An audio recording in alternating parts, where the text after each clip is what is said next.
Runtuhnya kesombongan manusia saat ditimpa kelemahan. Hamba Allah yang dimuliakan, ada sebagian manusia itu yang ketika dinasehati ya agar segera bertobat kepada Allah dari dosa dan juga maksiat yang ia lakukan, justru ia menolaknya dan ia pun berkata, nanti saja bertobatnya kalau saya sudah tua. Nah, ketika kembali diingatkan ya agar ia tidak menunda-nunda untuk bertobat kepada Allah, karena apa? Karena ajal itu bisa datang kapan saja tanpa diduga. Lalu ia pun kembali menyangkalnya dan ia berkata, "Saya kan masih muda ya dan masih sehat bugar. Nah, sementara ya orang yang sudah tua dan juga sakit-sakitan masih banyak.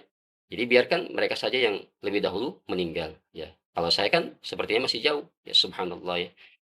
Terkadang hamba Allah ya, seseorang itu ketika masih dalam keadaan sehat, dalam keadaan kuat ya, dan merasa aman, begitu sulit untuk menerima nasihat ya. Hatinya menjadi keras ya, dipenuhi kesombongan, rasa ujub dan juga keangkuhan.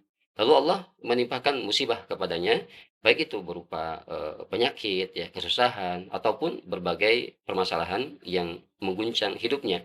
Ya saat itulah ia baru mulai menyerah ya dan berkata, "Ya Allah, ampunilah hambamu ini, ya, berilah aku kesempatan dan sembuhkanlah penyakitku ya Allah." Masya Allah ya. Hamba Allah yang dimuliakan, di balik musibah itu memang terdapat banyak hikmah ya, di antaranya adalah, sebagai jalan hidayah ya, agar seorang hamba itu kembali kepada tujuan ia diciptakan, yaitu untuk beribadah kepada Allah Subhanahu wa taala. Jadi manusia itu sering lalai teman-teman ya, lalu Allah mengingatkannya hingga ia kembali. Namun setelah kembali terkadang ia pun pergi lagi ya. Begitulah keadaan hati manusia yang, lemah ya, terkadang dekat kepada Allah lalu ia lalai kembali ya karena godaan dunia dan juga hawa nafsu. Oleh karenanya ya Allah telah mengabarkan akan hal ini di dalam firman-Nya, ya bahwasanya Allah Subhanahu wa taala, berfirman, ya dan apabila manusia itu ditimpa bahaya, dia berdoa kepada kami kata Allah, dalam keadaan berbaring, duduk dan berdiri ya. Tetapi ketika kami hilangkan bahaya itu darinya, dia kembali ya, kembali berjalan seolah-olah tidak pernah berdoa kepada kami, ya karena suatu bahaya yang telah menimpanya ya. Quran surah, Yunus ya ayat ke-12 ya.